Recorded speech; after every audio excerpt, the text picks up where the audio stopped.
Muy bien, siguiendo con el tema 8, Derecho Civil 1, Personas, tema 8, Derechos de la Personalidad, primera parte. Punto primero, introducción. Hemos indicado, se ha dicho que la personalidad es la aptitud, el don, la cualidad de la persona para tener derechos y para tener obligaciones. Entonces, la personalidad no es un derecho subjetivo, es una cualidad, eso lo hemos visto.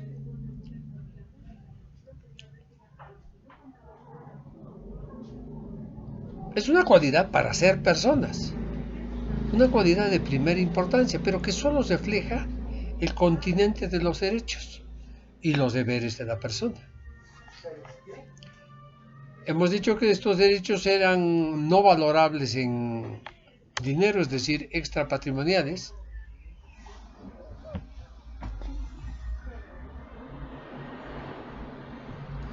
y habíamos también mencionado que eso va a llegar un momento en que va a tener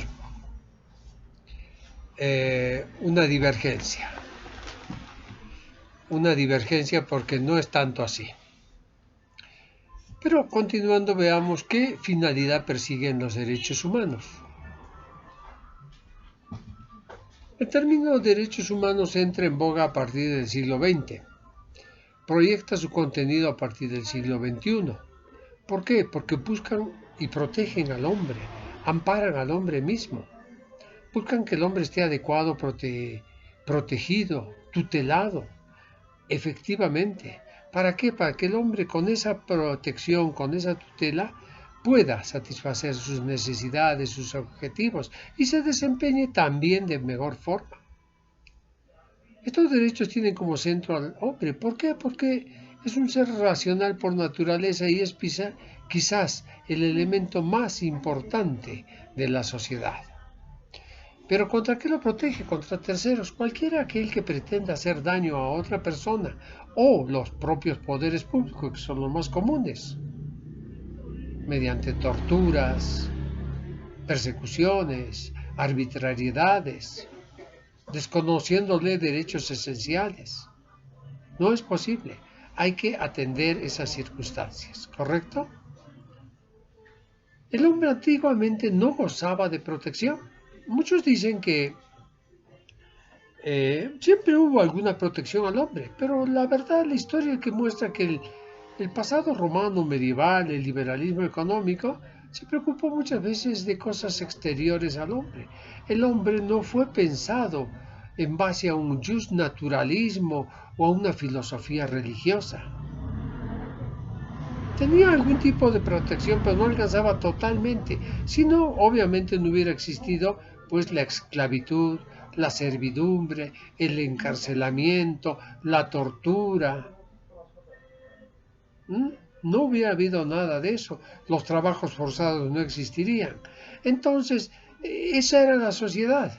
Y en ese entorno aparece pues la Declaración de los Derechos del Hombre y del Ciudadano. La Revolución Francesa irrumpe en el escenario mundial con eso. Y obviamente a partir de ahí es que, bajo el postulado de que todos los hombres nacen y son iguales ante la ley, nacen libres y son iguales, empieza a conformarse toda una estructura de defensa del, eh, del hombre. Todo se empieza a ver de que hay que cuidar. Definitivamente la Declaración de los Derechos del Hombre y del Ciudadano es antecedente para la Declaración de los Derechos del Hombre de 1949, la Carta de las Naciones, el Pacto de San José de Costa Rica y muchos más, porque todos están buscando proteger al ser humano, ¿correcto? ¿Y qué aspectos abarca dicha protección? Desde el derecho a la vida hasta los derechos esenciales, fundamentales, como son los de orden económico, orden espiritual, moral, cultural. Todo eso debe estar garantizado. ¿Para qué? Para que las personas puedan desenvolverse, reitero, en un ámbito de paz, de tranquilidad. ¿Mm? A partir de la década de los 70 empiezan a ver de manera taxativa y más terminantemente el derecho a la vida, a la integridad física, hasta lo moral, lo espiritual está, y también lo cultural. Por supuesto que no. Por supuesto que sí, perdón. Claro que sí. Estos derechos del hombre, derechos fundamentales del hombre y del ciudadano, se van plasmando en los estados en sus constituciones políticas. Nuestra constitución vigente del 2009, como lo anterior también, mantenía un principio de defensa a rajatabla de esos derechos. Tienen capítulos íntegros dedicados a los derechos fundamentales que se encuentran en las primeras páginas de la Constitución. ¿Por qué? Porque el Estado es el primer interesado en respetar esos derechos. ¿Por qué? Porque el Estado se presume que protege y defiende al ciudadano de todos, aún de él mismo incluido. En nuestro país, como no podía ser de otra manera, aparecen inicialmente en la Constitución Política del Estado de 1967, pero sin embargo ya habían antecedentes anteriores. Habían antecedentes. Muchas personas creen que los derechos de la personalidad en el campo del derecho civil solo deberían ocuparse de aquellas categorías que tienen que ver con la identidad de las personas, el nombre, el domicilio,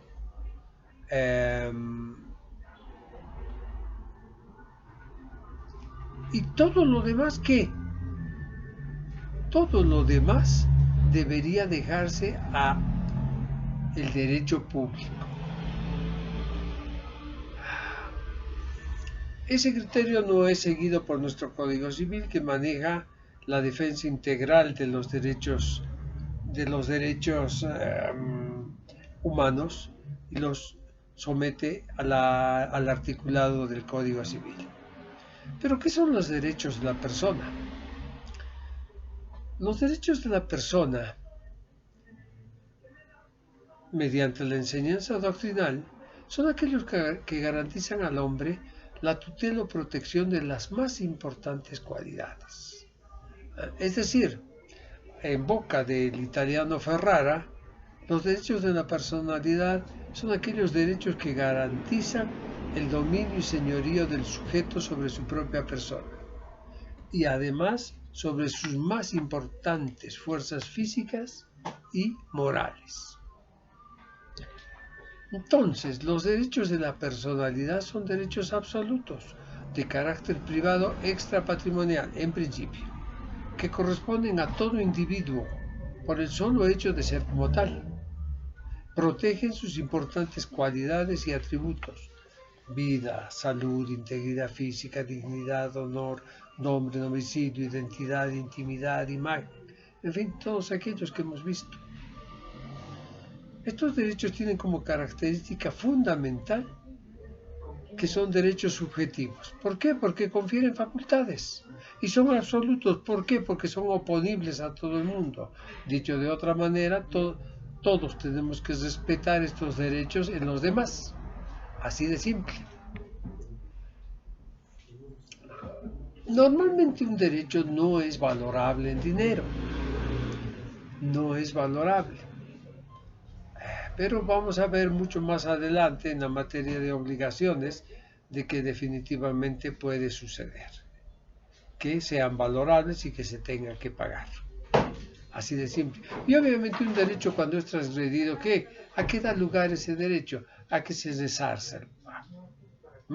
Hay un resarcimiento. No es simplemente a la satisfacción pública de una publicación en un periódico, sino al resarcimiento del daño.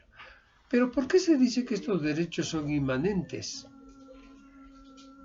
Primero que nada porque están en la naturaleza de todo ser humano. Dicho de otra manera, no hay ser humano que no tenga estos derechos. Pero estos derechos humanos no son enajenables, es decir, no se adquieren. No se adquieren. No hay derechos. Estos nacen y mueren con el hombre. Así de simple.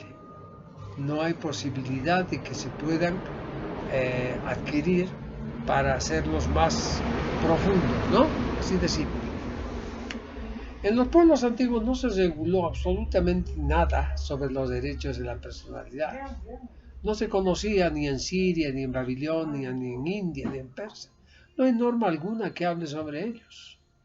¿Por qué razón? Porque eran los marcos temporales de ese tiempo, de ese entonces. Donde se empieza a modificar esto es en Roma. Roma sí, en Roma ya se buscó proteger la dignidad humana. Para eso se creó acciones, actio legis, acciones de la ley. Y entre esta actio legis está la actio injurial, que es una acción contra la injuria. Es decir, que estaba destinada a proteger el buen nombre, el decoro de las personas. ¿Por qué razón? Porque no se podía permitir que cualquiera manche eso. Inicialmente esta acción fue concebida para aquellos que habían alcanzado alguna dignidad en el ejercicio de la función pública. Pero posteriormente no digo difuminó porque no se debilita, se amplió a muchas personas, básicamente. El origen de los derechos humanos, muchos creen que está en esto, en los derechos de la personalidad. Y muchos dicen, uno de los principales defensores de los derechos de la personalidad es Jesús. Si bien es cierto que el cristianismo dulcificó al derecho humano, lo hizo más humano, ¿por qué? Porque proclamaba la igualdad de los seres humanos. Todos los hombres somos iguales, sin distinción. Y fíjense, una de las bases fundamentales de los derechos es eso, la libertad y la igualdad. Todos somos iguales. Otros dicen que no, porque lo que se buscaba no era una igualdad material, sino simplemente una igualdad espiritual. Pero no podemos dejar de reconocer que se echaron bases en esos fundamentos filosóficos teóricos. Ahora bien, ¿en qué época histórica se afianzan estos derechos? La prédica cristiana de orden moral, de orden espiritual, empieza a profundizarse en la Edad Media. Básicamente las cruzadas se convierten en la excusa esgrimida contra aquellos que denostaban la Iglesia. Y obviamente con la Iglesia todas sus enseñanzas. Después de Carlomagno empiezan a aparecer ya elementos fundamentales de defensa, de igualdad ante la ley. La Carta de Juan sin Tierra, la famosa Carta Magna, en la Edad Media Alta.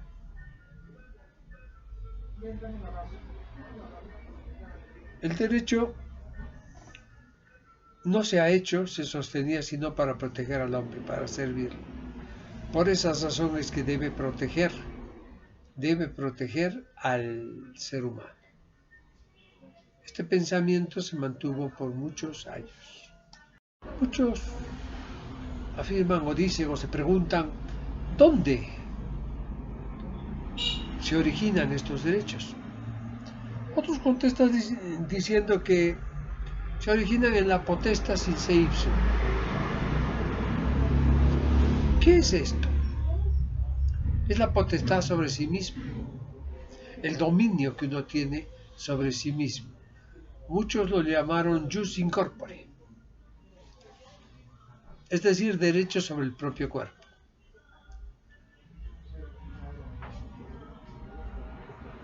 Es posible que sea así, pero lo cierto es que recién comenzó a tener auge con el jus positivismo, no antes.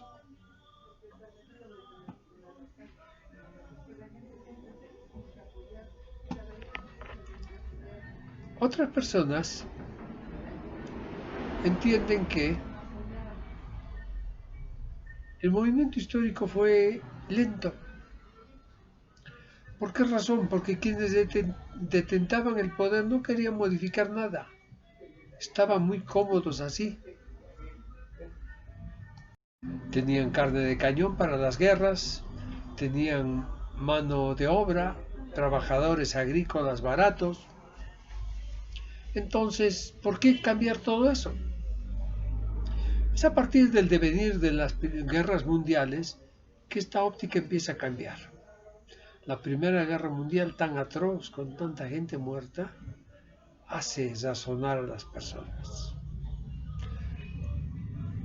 Posteriormente, la Segunda Guerra Mundial establece de que aún en estado de conflagración, de conflicto, se debe respetar los derechos del hombre. Entonces la idea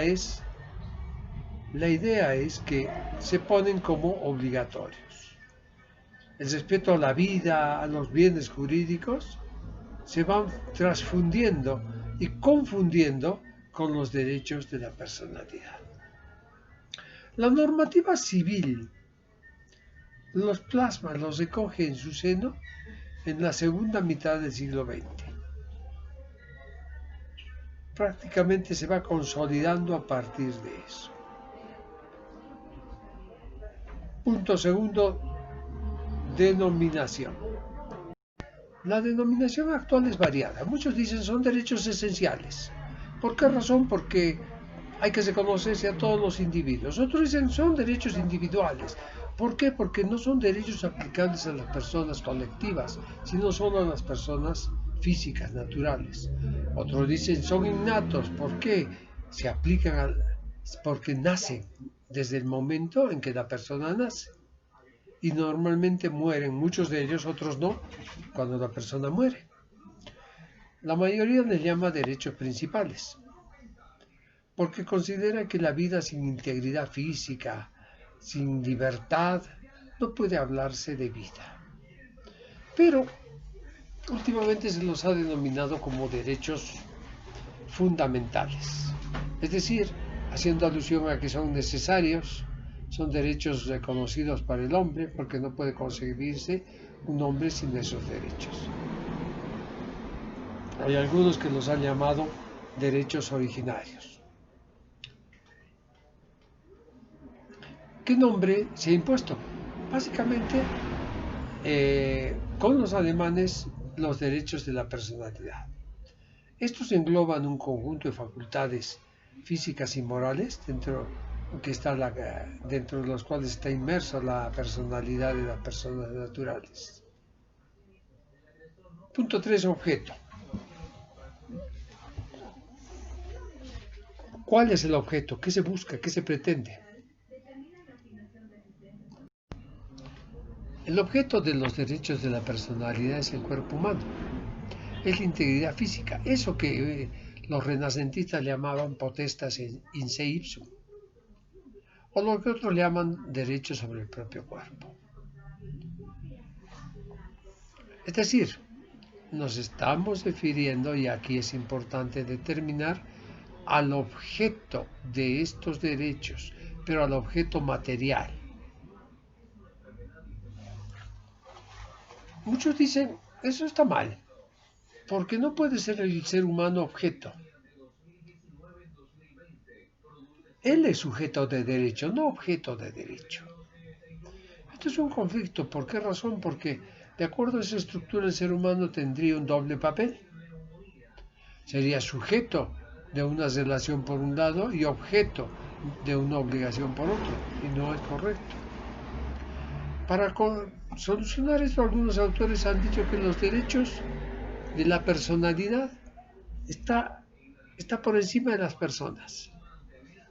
La vida, la integridad física, la intimidad son derechos inmanentes a una sociedad que se materializan en los seres humanos. No hay un sujeto. Pero también se ha visto que no puede haber derechos sin sujeto. En toda relación jurídica hay un sujeto activo y un sujeto pasivo. Y entonces, ¿cómo superamos esto? La solución es decir, el objeto de los derechos de la personalidad no está en el cuerpo humano, no está en el mismo sujeto, sino en todos los demás. Es decir, se les impone a todo el resto la obligación negativa de no hacer. Es una abstención que es pasivamente universal. ¿No hacer qué? No hacer nada que violente los derechos de la personalidad. Entonces, el objeto de estos derechos está en el comportamiento de los demás. No debo violar la intimidad ajena, el derecho a la vida, a la imagen, a la seguridad física.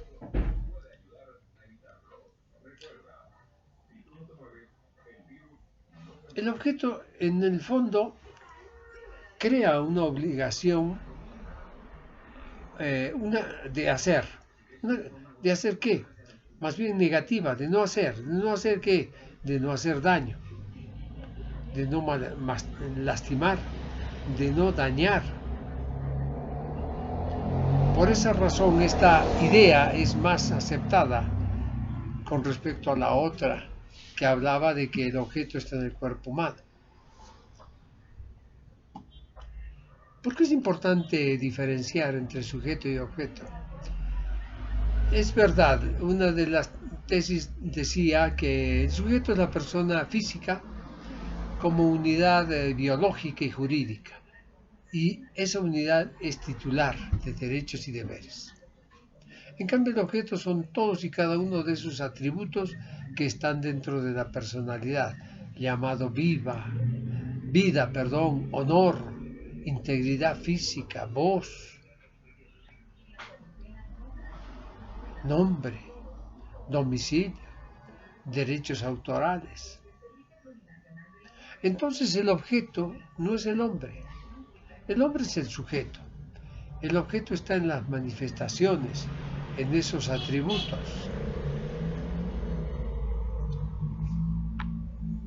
La doctrina al respecto, normalmente italiana, con De Cupis o Messineo, dice que el sujeto es el individuo de la especie humana que tiene la categoría de persona, y que el objeto de los derechos de la personalidad, ya sea que se llamen vida, honor, dignidad, imagen y no sé qué más, están en relación con las personas. Es decir, tienen como receptáculo el cuidado de las personas. Llámense vida, intimidad, imagen. Messineo, ¿qué es lo que dice? El individuo es el ente al cual no el Estado. La ley les reconoce titularidad de derechos y de deberes, por lo tanto, pues a ese ente es el que hay que cuidarse. Esta persona tiene una característica fundamental que tiene personalidad, y esa personalidad es la cualidad. Por lo tanto, todos esos derechos inmanentes con la persona tienen que ser cuidados. ¿Por qué? Porque son atributos de la persona: nombre, domicilio, vida, integridad, imagen. Los derechos de la personalidad son autónomos. ¿Por qué? Porque si bien muchos de ellos concurren, pero individualmente se manejan de manera autónoma. El derecho a la imagen, sí, es cierto que no es más que un reflejo de otro derecho mayor que se llama derecho al honor. ¿Por qué? Y también el derecho a la dignidad, al buen nombre. Obviamente porque no se puede publicar la imagen de una persona, afectarse, burlarse. Esa autonomía es importante, pero muchas veces esa autonomía está en relación con otros derechos, ¿correcto? Entonces no se puede afirmar categóricamente que sea un derecho autónomo.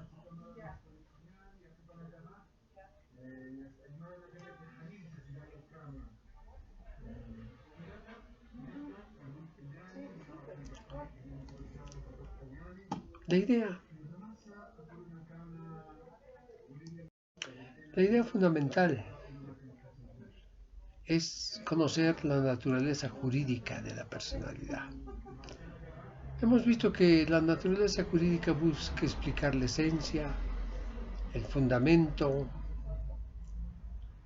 el origen, la génesis. Muchos han discutido si los derechos de la personalidad, llamada vida, integridad física, honor, son verdaderos derechos subjetivos, o por el contrario simplemente entran en la categoría de bienes personales, obviamente protegidos mediante un reflejo por el derecho positivo. Esta diferencia de pensamiento ha hecho que la doctrina se divida en dos grandes corrientes: las teorías negativas y las teorías positivas. ¿Qué explica la teoría negativa?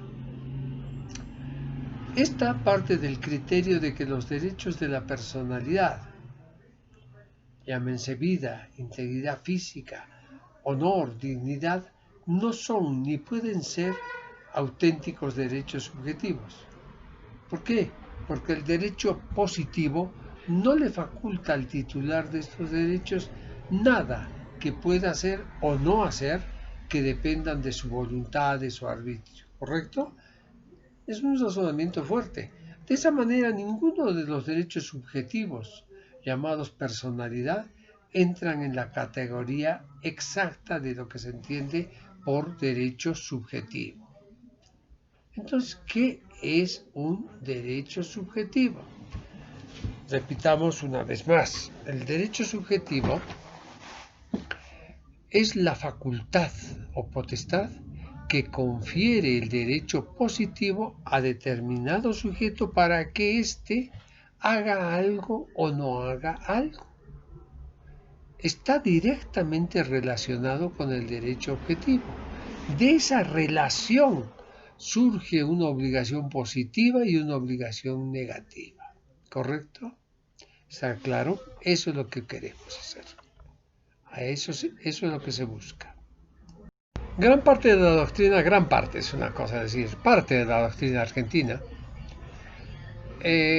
afirma que los derechos de la personalidad son derechos subjetivos, contra todo lo que acabamos de decir. En toda relación jurídica hay una parte subjetiva y una parte objetiva. Ellos dicen que los derechos llamados de la personalidad no hay un modo de nacimiento, no hay modos de extinción. Entonces, ¿por qué si no hay eso, no puede ser pues derecho subjetivo? Tampoco hay forma de transferir estos derechos subjetivos. Un bien jurídico como es la vida, ¿cómo se podrá transferir a otras personas? O la integridad física, o el honor, el nombre, dignidad. Estos son bienes jurídicos, por eso son bienes jurídicos distintos del sujeto. Solo producen efectos contra terceros. ¿De qué sirve el derecho a la intimidad? Digo, ¿de qué sirve? No. ¿De qué vale un derecho a la intimidad? ¿O cómo se va a reconocer un derecho a la intimidad si una persona nunca es violada en su intimidad? El derecho a la seguridad física si nunca es agredido. Entonces dice, ¿cómo están dentro de la persona? Por supuesto que son derechos subjetivos, porque cuando uno los agrede, los viola, ahí se provoca, se pone en movimiento la actio, la defensa. En cambio, la tesis positiva dice: los derechos de la personalidad, vida e integridad son verdaderos y auténticos derechos llamados subjetivos solo porque están en relación de las personas, no porque estén en ellos. ¿Cómo justifican esto? Es verdad, dicen, que no todo bien jurídico entra en la categoría de derechos subjetivos, que solamente se queda en bien jurídico protegido por el ordenamiento jurídico positivo.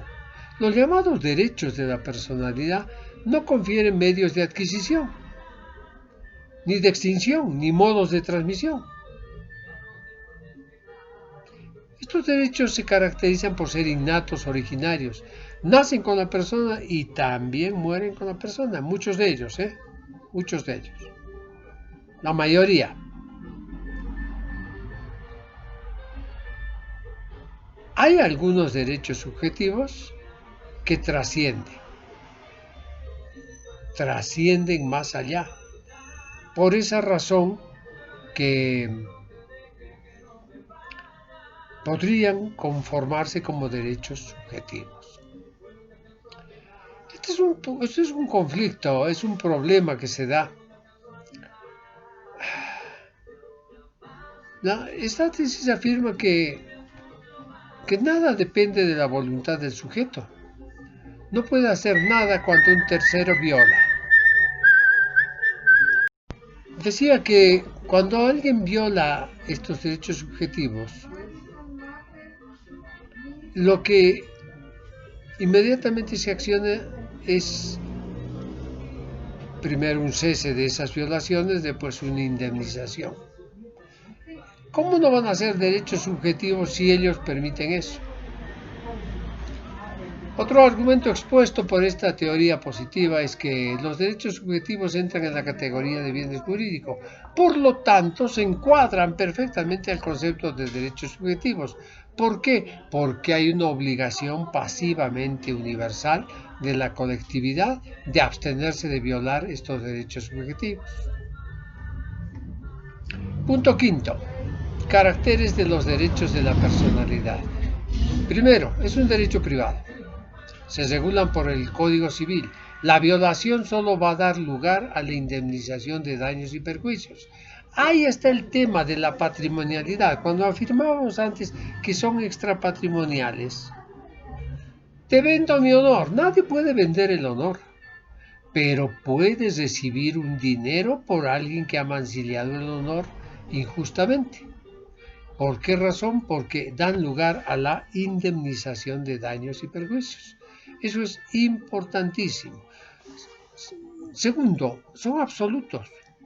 Son ejercidos por el ser humano de manera excluyente, es decir, los terceros no pueden inmiscuirse en el ejercicio de esos derechos. ¿Qué significa esto?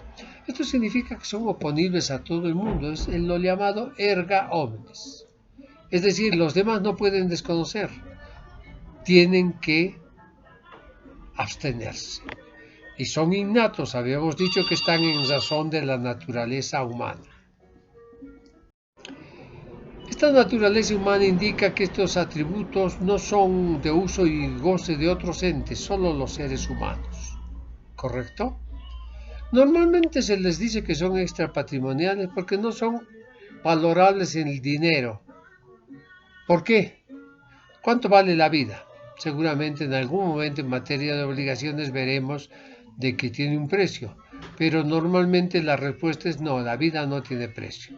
La integridad física, el honor no tiene precio, ¿sí? Vamos a ver que en materia civil, a efectos del resarcimiento, todo tiene precio. La imagen, los derechos de autor, son derechos de la personalidad y tienen precio. ¿Por qué son irrenunciables? Cualquier pacto en contrario es nulo. No se puede agotar en ese sentido. ¿Son inembargables? Claro que sí. No se puede embargar esos derechos. ¿Cuál es la importancia de que sean imprescriptibles? ¿Por qué? Porque si no fueran así, se los podría adquirir por usucapión, se los podría perder por prescripción extintiva, y eso no es posible. Muchos dicen son originarios, pero ¿a qué se refieren? Es decir, que nacen con el individuo y mueren. Es más fácil, o más no fácil, es más correcto decir que son ad vitam, es decir, duran toda la vida del sujeto. Ojo, vuelvo a reiterar, derechos que trascienden la personalidad, derechos de la personalidad de los sujetos que trascienden la vida de los sujetos. Por ejemplo, el derecho a la imagen, el derecho a la intimidad, el derecho al honor, el derecho de autor. ¿Se dan cuenta? Punto sexto.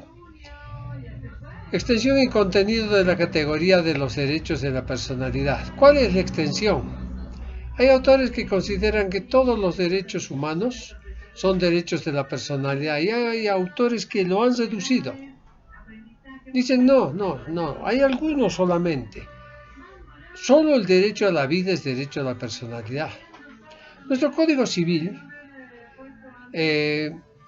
vigila, controla ese contenido en dos categorías o partes. Primero, los derechos de la personalidad que estudian desde al hombre considerado en sí mismo.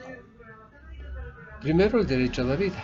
Segundo, el derecho a la integridad física, como parte integrante de esa vida, así de simple.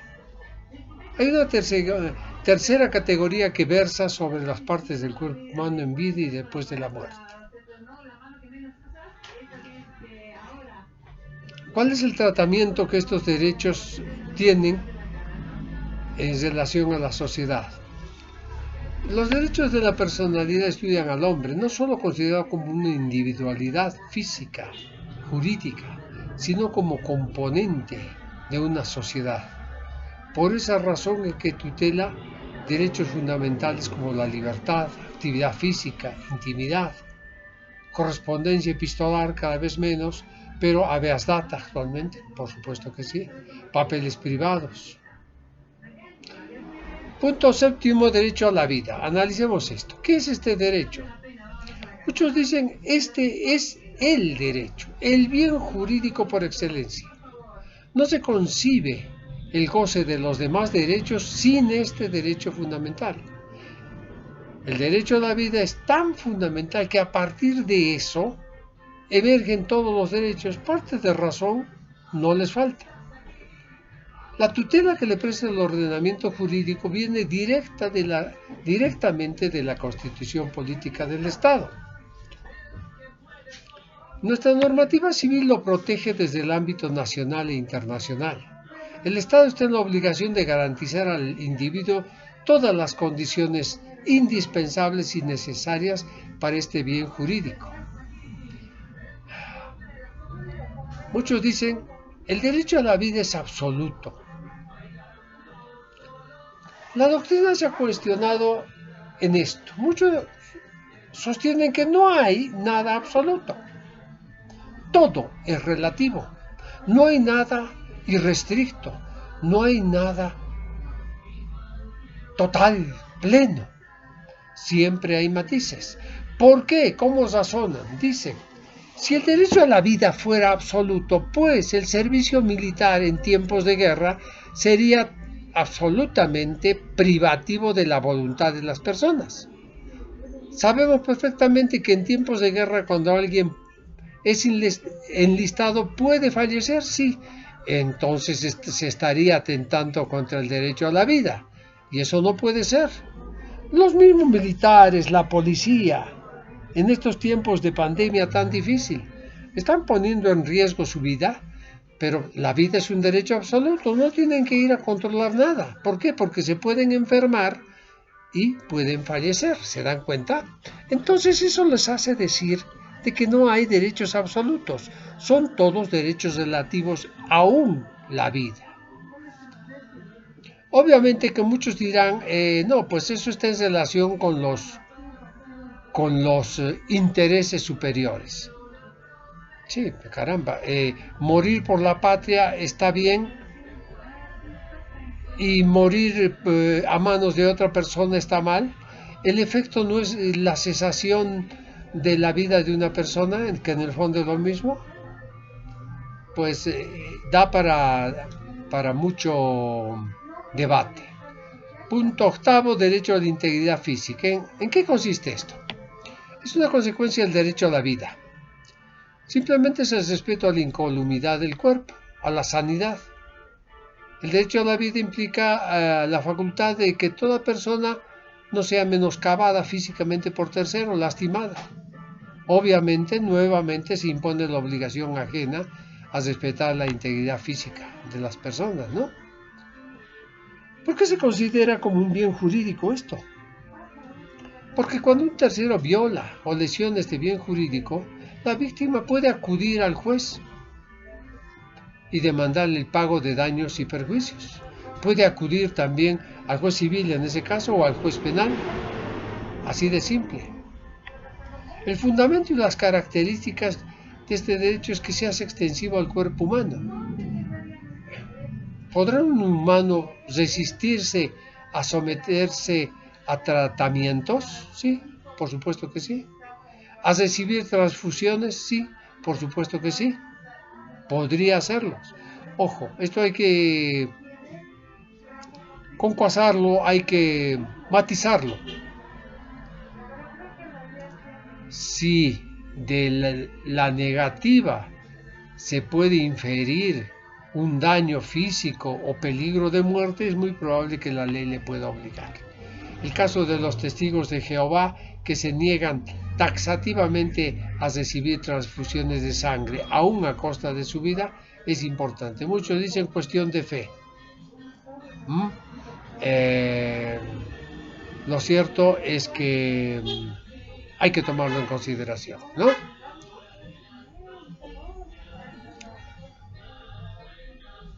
Si alguien en estos tiempos de pandemia se niega a ser revisado porque dice, no, eso es un derecho subjetivo mío y yo tengo plena libertad, la potestas in se ipsum, ¿podrá no someterse a esas inspecciones, tratamientos? No. Si se trata de enfermedades infectocontagiosas a tremenda mortales como el COVID-19 o cualquier otra, una persona que se niegue está poniendo en riesgo a los demás. Por eso la ley le puede obligar. Nuestro Código Civil en el artículo 14 indica que la persona puede rehusarse a someterse a un examen o tratamiento médico a menos que se halle obligada por la ley o un reglamento administrativo. Punto 9. Derecho sobre el propio cuerpo. Generalidades.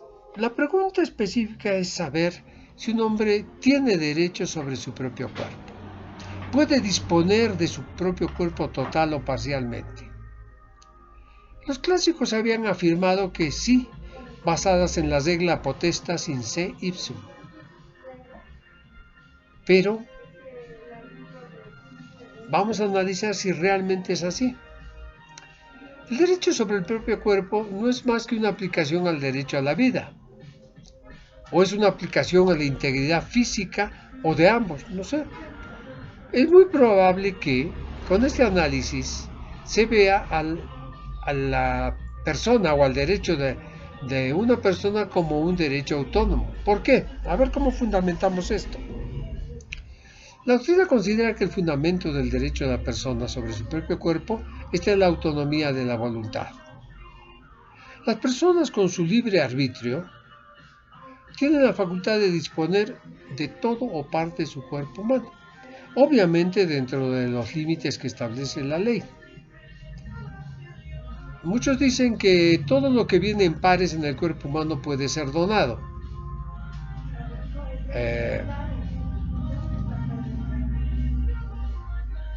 Muchos sostienen que solo se puede donar a aquellos órganos que no causen, cuya ausencia no cause menoscabo a la persona. Eso es importante de ver. Esta teoría no es aceptada por todos. Muchos dicen que se pueden donar los órganos que no causen daño y que separados del cuerpo humano sigan teniendo una función para otras personas. Complicado, ¿por qué razón? Porque desde que el doctor Barnard hiciera la primera donación de un corazón de una persona a otra, estas se han multiplicado y han salvado miles y miles de vidas. Entonces, hay nomás pues un interés en que este dominio sobre el propio cuerpo se aplique sin cortapisas. Pero entonces, ¿qué actos de disposición puede hacerse sobre el propio cuerpo? Todos aquellos que se puedan dar y que no causen un menoscabo tremendo a las personas, a no ser que se lo haga bajo la donación post-morte. Los actos de disposición sobre el cuerpo humano hay que estudiar en 3 puntos de vista: en vida, partes separadas del cuerpo humano y derecho al cadáver. A ver, ¿cuál es la naturaleza del cuerpo vivo? El cuerpo vivo es una unidad física y jurídica de carácter indivisible. No puede ser alterado. Así está en el Código Civil, artículo 7. Actos de disposición sobre el propio cuerpo. Primero, los actos por los cuales una persona dispone de todo o parte de su cuerpo están prohibidos cuando se deben ejecutar en vida del donante. ¿Por qué? Porque podrían ocasionar una lesión grave y, en definitiva, la cesación de esa vida. Además, que resulta un poco contraria a los fundamentos del orden público y las buenas costumbres. Para la donación de un órgano se requiere una serie de controles médicos, ¿correcto? Y como toda donación siempre es revocable, así de simple. La ley 1715 es la ley de donación y trasplante de órganos. Impide en su artículo 1 la donación. Dice: las disposiciones de esta ley regirán las donaciones de órganos, tejidos y células para uso terapéutico, trasplantes e implantes, y teniendo como fuente de recursos biodisponibles las de personas vivas y cadáveres. Entonces, parte algo. Se podrá enajenar parte del cuerpo, 2 condiciones, ya hemos visto. Normalmente los actos de disposición son a título gratuito porque se considera inmaduro vender. Esto es en teoría. Sabemos perfectamente que mucha gente lo vende. Pero hay que determinar ahí si son actos de donación en vida o post-morte. ¿Correcto? Ahora, ¿el cadáver se podrá disponer? Los romanos entendían que cuando una persona muere y se acaba la persona, ya no es persona sino cosa. Entonces, ¿qué es lo que se hace? Si es una cosa, ¿se podrá disponer de esa cosa? ¿Será un bien el cadáver para que se disponga? No se puede disponer. El cadáver es una res extra comercium, está al margen del comercio humano. No se puede, se considera inmorable, se considera abominable, ¿correcto? Algunos sectores toleran la venta de cadáveres. Muchos dicen que varía de acuerdo a la idiosincrasia de los pueblos. Muchos dicen que cuando un cadáver, y no se habla de venta sino de actos de disposición, sirve para la ciencia, está bien hecho. Pero eso está todavía en verse. Pero sí hay algunos órganos que se los puede donar porque la idea está de que pueden salvar otras vidas. Y aquí estamos ya terminando con el punto 10, trasplante de órganos y tejidos. Esto empezó con los injertos botánicos, después se hizo injertos en animales, se hizo una cruza de animales, normalmente con la idea de mejorar las razas. Hay un problema, o mejor dicho, dos son los problemas que tiene el trasplante de tejidos y órganos. Primero, la falta de donantes. No hay una cultura, en nuestro país por lo menos, en los países latinoamericanos por lo general, de ser donante de órganos y tejidos. El segundo problema es que hay temor al fracaso, que el cuerpo humano rechace al organismo y con eso se provoque la muerte de la persona. Por eso es importante establecer la diferencia entre donante vivo y cadáver. De un donante vivo sabemos que no podemos extraer órganos principales, sino aquellos que por duplicidad y siempre y cuando no comprometan la salud o sean susceptibles de degenerarse, muy pocos, se lo hace. La metodología es que primero hay que hacer todo un protocolo médico. Hay que certificar por 2 profesionales. Se debe hacer un análisis de laboratorio que demuestre que el donante no tiene enfermedades infectocontagiosas, problemas renales, hepatitis, no sé cuál de las letras, A, B, nada, tiene que ser sano. Tampoco puede ser una persona mayor. Se estila hasta 40, 45 años con una salud comprobadamente buena. ¿Por qué razón? Porque obviamente se estaría causando un daño. ¿Correcto? Debe haber voluntad. Decía que nuestras sociedades latinoamericanas no tienen mucha historia en ese sentido. No hay una costumbre jurídica de establecer que se va a donar el cadáver una vez se muera. Es más, como efectos de esta pandemia tremenda de estos tiempos del COVID, mucha gente no desea que se queme los cadáveres de sus parientes, desean enterrarlos. ¿Puede haber permuta de órganos por órganos? Primero entendamos qué es la permuta. La permuta es un contrato por el cual 2 partes recíprocamente se transfieren cosas. Es muy difícil que esto suceda.